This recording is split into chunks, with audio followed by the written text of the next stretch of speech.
विचार विनिमय आणि निर्णय घेण्याच्या कार्यक्रमाला उपस्थित आपल्या गावचे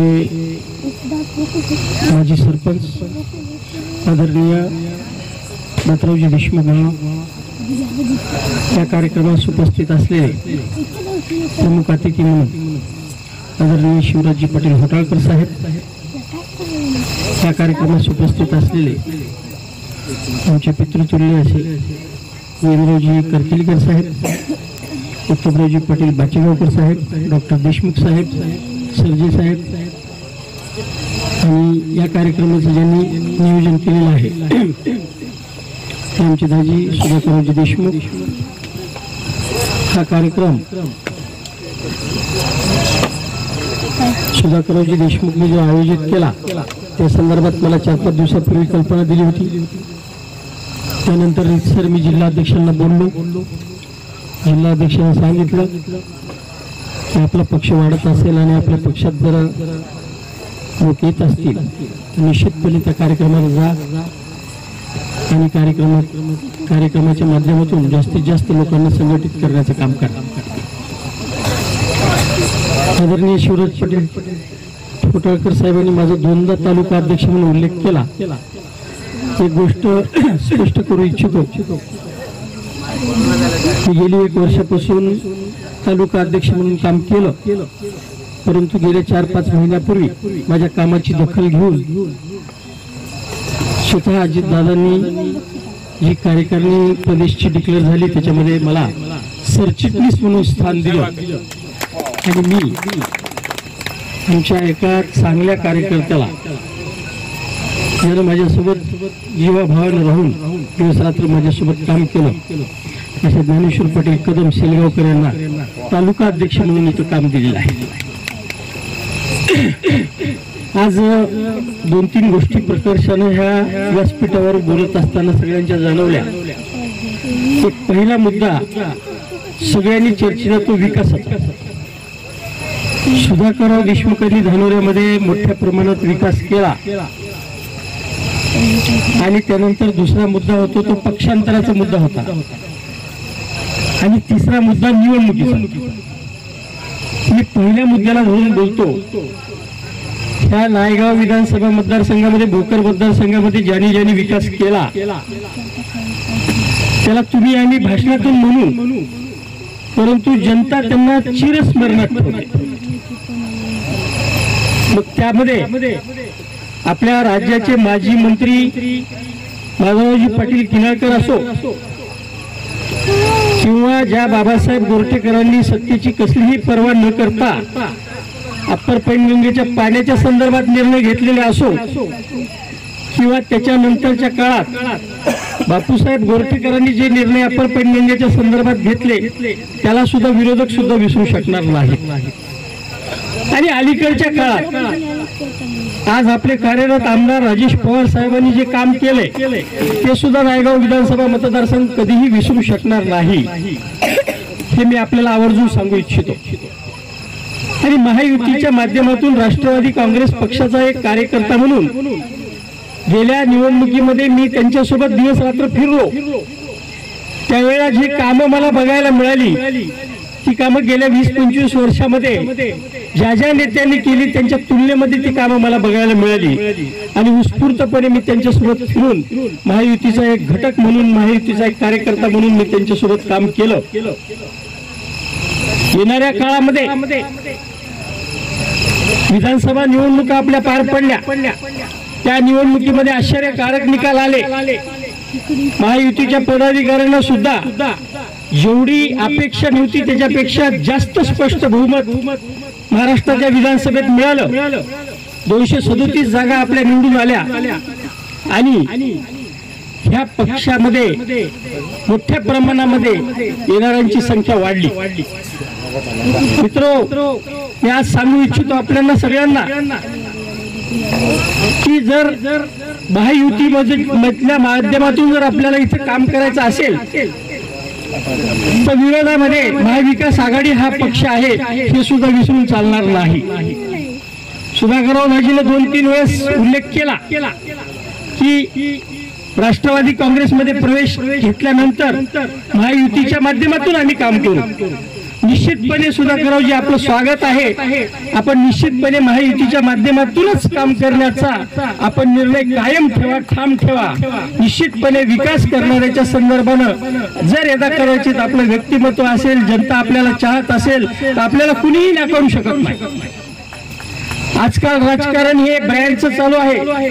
आजकाल राजकारण हे नावाचं चालू आहे. त्यांना कुठलीही मेहनत करावी लागत नाही.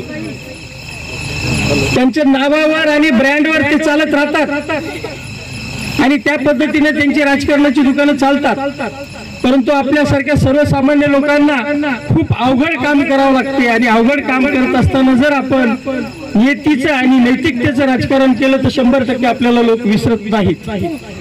आपण मोठ्या परिश्रमाने धानोरा ग्रामपंचायत जिंकली आणि धानोरा ग्रामपंचायत मध्ये खूप मोठ्या प्रमाणात चांगल्या पद्धतीने आपण काम केले.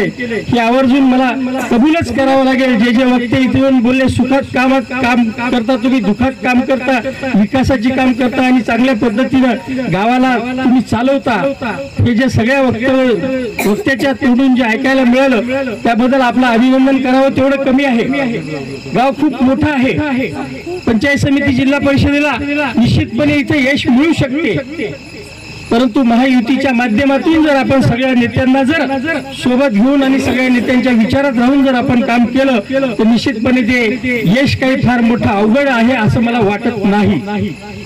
मतभेद झाले असतील, मतभेद कमी जास्त प्रमाणात होतात, चालत राहतात. मतभेद विषय बाजूला ठेवून आपल्याला चालावं लागते. विकासाच्या संदर्भाने डॉक्टर माधवरावजी किनाळकरनं आपल्या नायगाव विधानसभा मतदारसंघामध्ये काम केलं. त्यांचं नाव आज सुद्धा अजरामर आहे. मी तुम्हाला सांगू इच्छितो, गोदावरीचे बॅरेजेस आणि निजामकालीन गाळ काढण्याचं तलावाचं काम डॉक्टर माधवराव किनाळकरांनी त्यावेळेला आमदार असताना विधानसभेत आवाज उठवून केलं. परंतु 15 वर्षानंतर आदरणीय आमदार बापूसाहेब देशमुख गोरठेकरांच्या काळात तो पैसा आला आणि ती कामं झाली. हे उत्तमराव पाटील बाचेगावकरांना चांगल्या पद्धतीने माहीत आहे. हे आम्ही अभ्यासात्मक दृष्टीने मंत्रालयात आणि मुंबईच्या स्तरावर बघितलेलं आहे. अप्पर पैनगंगेचा कॅनल असू द्या किंवा अप्पर पैनगंगेचं नंतर आदरणीय बापूसाहेब गोरठेकरांच्या काळात झालेलं काम असू द्या किंवा गोरठ्याचा बोगदा असू द्या, ही विकासाची कामं कुणीही विसरू शकत नाही. आणि विकासाची कास धरून जर आपण नैतिकतेचं राजकारण केलं तर निश्चितपणे आपल्याला लोक डोक्यावर घेऊन नाचल्याशिवाय राहत नाही. परंतु जर नैतिकता आपण बाजूला ठेवून जर आपण काही करायचं म्हणलं तर निश्चितपणे जनता आपल्याला फळ सुद्धा देते. हे आपण गेल्या निवडणुकीमध्ये प्रत्यक्ष अनुभवलेलं आहे. आणि त्या दृष्टीने जर इथून पुढची वाटचाल जर आपली राष्ट्रवादी काँग्रेस पक्षात राहिली तर आपलं सर्वांचं मी स्वागत करतो आणि आपल्या पक्षामध्ये स्वागत करून आपल्याला इथून पुढच्या कामाला शुभेच्छा देतो. आदरणीय कोटाळकर साहेबांनी सांगितलं की 22-25 शाखा काढल्या. साहेब, शाखा काढणं खूप अवघड आहे. शाखा काढणं सोपं नाही. मी गेली 3 महिन्यापासून या कामात आहे. मी नौका आहे आणि नवीन लोकांच्या पुढे गेलेलो आहे. आदरणीय गोरठेकर साहेबांच्या काळात मी मुंबईची कामं करायचो, जिल्ह्यावरचे कामं करायचो. परंतु प्रत्यक्षात आदरणीय गोरठेकर साहेबांनी अजितदादांच्या नेतृत्वात ज्यावेळेस राष्ट्रवादीत प्रवेश घेतला त्यावेळेस पासून मी उमरी तालुक्याच्या कामात लागलो आणि त्याच राष्ट्रवादीमध्ये राहायचा मी निर्णय घेतला आणि त्याच राष्ट्रवादीमध्ये मी काम सुद्धा करीत आहे. एका गावची शाखा काढायला, तिथे बैठका घ्यायला, तिथले कार्यकर्ते जमवायला, तिथले 15-20 कार्यकर्ते एकत्रित आणायला दमछाक होऊन जाते. आणि त्या पद्धतीने इथून पुढच्या काळात राष्ट्रवादीचं काम आदरणीय सुधाकररावजी देशमुख आपल्याला करायचं आहे. तर आपण पंचायत समिती, जिल्हा परिषदेला कुठेतरी आपलं नाव घेऊन पुढे जाऊ शकतो. त्यात किती टिकतो किती टिकत नाही हा भाग वेगळा. एका वक्त्याने सांगितलं कोण जागा एससी ला जाते का, एसटी ला जाते का, ओपनला जाते का, कुठल्या पक्षाला जाते. पण मला असं म्हणायचं आहे, जागा कुठल्याही प्रवर्गाला जाओ, आपण उभे आहोत त्या जागेवर असं समजून जर आपण महायुतीचं आणि पक्षाचं काम केलं तर ते निश्चितपणे पक्षाचं काम केल्यासारखं लोकांना वाटेल आणि आपली पक्षातली इमेज वाढेल. मग धानोऱ्यामधून कोण गायकवाड निवडून येतो, धानोऱ्यामधून कोण पुप्पुलवाड निवडून येतो, मग धानोऱ्यामधून कोण ओबीसीचा आणखीन कोणी निवडून येतो, ह्याला फारसं महत्व नाही. परंतु तुम्ही इमानदारीने ज्याच्या पाठीमागे काम करून आपण निवडून आणाल त्यामुळे तुमचं नाम होईल, त्याचं नाव होत नाही. या निमित्तानं मला प्रकर्षानं सांगावं वाटतं, ह्या मतदारसंघातलं एक उदाहरण आदरणीय बापूसाहेब देशमुख गोरठेकरांचं राजकारण ते होतं. पुढे उमेदवार कोण आहे ते बघत नव्हते, फक्त ती जागा माझी आली पाहिजे हा त्यांचा अट्टहास राहत होता. आपल्या धानोरा पंचायत समिती मतदारसंघातलं एक उदाहरण आपल्याला सांगतो. आटपलवाड नावाचा एक पंचायत समितीचा आपला सदस्य होता. त्यावेळेला काँग्रेस पक्षाने त्याला बडतर्फ केलं, पक्षविरोधी कारवाई केली म्हणून. आणि बापूसाहेब गोरठेकरांनी 90 वर्षाच्या म्हातारीला 700 मताची आघाडी घेऊन या मतदारसंघातून निवडून आणलं आणि ह्या उमरी तालुका पंचायत समितीचा उपसभापती होण्याचा मान त्या बाईला त्यांनी दिला. त्यावेळेला सगळे संबंध जिल्हा परिषद मधले लोक पाहत होते की ही बाई कोण आहे, ज्या बाईला बापूसाहेबांना तिथून निवडून आले. तिचं वय 90 वर्ष आहे, जिला चालता सुद्धा येत नाही. तर हे राजकारण आहे, ही पद्धत आहे त्या पद्धतीची. आज त्या पावलावर पाऊल ठेवून जर एकदा कदाचित आपण 100% राजकारण करत असू तर त्या राजकारणाला महत्व आहे. साहेब, मी कुणाला थोडस वाटेल, मी पोटात एक आणि तोंडावर एक बोलणारा माणूस नाही. मी गेल्या वर्षी ठाम भूमिका घेतली महायुतीमध्ये काम करण्याची. मी कुणाचा फोन सुद्धा निवडणुकीच्या मतदानापर्यंत उचलला नाही. मी दिवस रात्र आपला पक्ष, आपला उमेदवार म्हणून प्रत्येक गावात जात होतो. 1997च्या नंतर पहिल्यांदा मी उमरी तालुक्यातल्या 52 खेड्याला भेटी दिल्या आणि दिवस रात्र मी फिरलो उमेदवारासाठी आणि चांगल्या मताधिक्याने त्यांचा विजय सुद्धा झाला. महायुतीचा विजय झाला, तुमचा आमचा सगळ्यांचा विजय झाला. मोठ्या प्रमाणात विकासाची कामं त्यांच्या माध्यमातून सुद्धा आपल्याला करता येणार आहेत आणि त्या पद्धतीने आपण इथून पुढच्या काळामध्ये त्या पद्धतीने आपण काम करून इथून पुढे एक चांगल्या पद्धतीचं राजकारण आणि महायुतीची उमरी तालुक्यात सत्ता कशी येईल, मग ते जिल्हा परिषद असू द्या, पंचायत समिती असू द्या किंवा ग्रामपंचायती असू द्या, नगरपालिका असू द्या, ह्या सगळ्या संस्थेवर आपली सत्ता कशी येईल या पद्धतीने जर आपण इथून पुढची वाटचाल केली तर 100% ह्या प्रवेशाला आणि तुमच्या पुढच्या कामाला खूप मोठ्या प्रमाणात जनता डोक्यावर घेऊन नाचेल अशी मला अपेक्षा वाटते. आणि ह्या दृष्टीनं आपल्याला ह्या कार्यक्रमामध्ये मी आपल्याला शुभेच्छा देतो. इथून पुढच्या काळामध्ये आपलं एक स्वराज्य सप्ताह अभियान चालू आहे. साहेब, एक प्रकर्षाने सांगू इच्छितो, पक्षाचं सुद्धा धोरण गेले 1-1.5 महिन्यापूर्वी आमचं राष्ट्रवादी काँग्रेस पक्षाचं शिर्डी येथे अधिवेशन झालं. साहेब, आपण पण त्या अधिवेशनाला उपस्थित होतात. त्या अधिवेशनातला एक ना एक शब्द ऐकणं महत्वाचं असते. त्या अधिवेशनामध्ये पक्षाची दिशा ठरते, त्या अधिवेशनात पक्षाची धोरणं ठरतात. त्या अधिवेशनामध्ये राष्ट्रीय अध्यक्ष अजितदादा पवार यांनी सांगितलं की महाराष्ट्रामध्ये महायुतीची सत्ता आली. येणाऱ्या काळामध्ये स्थानिक स्वराज्य संस्थेच्या निवडणुका आहेत, त्या निवडणुकीमध्ये सुद्धा महायुतीची सत्ता आली पाहिजे असं वाक्य राष्ट्रीय अध्यक्ष आणि प्रदेशचे अध्यक्ष सुनील तटकरे साहेबांनी बोलले त्यांच्या भाषणामध्ये. हा मुद्दा त्यांचा प्रमुख होता की महायुतीच्या माध्यमातूनच निवडणुका झाल्या पाहिजेत. आणि जर यदा कदाचित तुमचे स्थानिक पातळीवर मतभेद असतील तर तुम्ही निश्चितपणे निर्णय घ्या, परंतु महाविकास आघाडीची सत्ता येऊन बसणार नाही याची काळजी घ्या. अशा पद्धतीचे त्यांचं अधिवेशनातलं भाषण होतं आणि त्या पद्धतीने आपल्याला सर्वांना 2 पावलं मागे जावं लागेल, 2 पावलं पुढे जावं लागेल. परंतु महायुतीच्या माध्यमातून उमरी तालुक्यातली सगळी सत्ता कशा पद्धतीने येईल ह्या पद्धतीचं पुढचं काम आपल्याला ह्या उमरी तालुक्यात करावं लागेल. ह्या पद्धतीनं इथून पुढची आपली वाटचाल असायला पाहिजे अशी मी आपल्याला एक विनंती करतो. आणि येणाऱ्या काळामध्ये आपण राष्ट्रवादीमध्ये आलात त्याबद्दल आपलं सर्वांचं स्वागत करतो आणि आपल्याला शुभेच्छा देतो. जय हिंद, जय महाराष्ट्र. माझ्या विनंतीला मान देऊन या ठिकाणी या पंचक्रोशीतून उपस्थित असलेले व ज्यांचं उमरी तालुक्यावर पूर्वीपासूनच प्रेम आहे आणि आजच्या या कार्यक्रमाला